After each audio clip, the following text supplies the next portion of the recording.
দিদি এদিকে একটু বের করে দিও, তোমরা ওরমভাবে ভিড় করলে।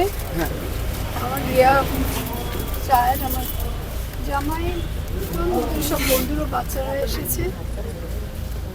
থ্যাংক ইউ, তোমরা এসেছো।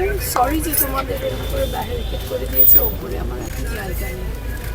তোমরা তো আসলেই দুজন একজন করে এসো। আবার রিয়া সব একলা করেছিল সকালবেলায়, বাবাকে অন্যভাবে দেখে আমরা যত তাড়াতাড়ি পারি চলে এসেছি দিল্লি থেকে। আর আর কি বলবো, আমাদের জীবনটা একটু বদলে যাবে। যে চালাতো আমাদের জীবনটা, সে চলে যাবে।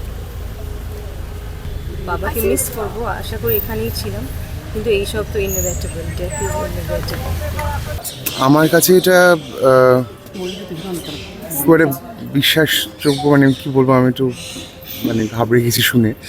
অসুস্থ ছিলেন ঠিক কথাই, তবে একটা জিনিস খুব মিস করব, সেটা হচ্ছে যে ওদের একটা আড্ডার ঘর আছে, সেখানে বসে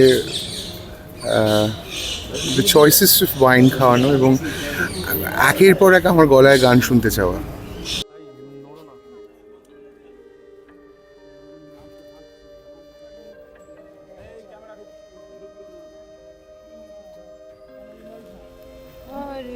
আমার সেই ক্যামেরা, এই মোবাইলটা ছড়াও, মোবাইল ছড়াও।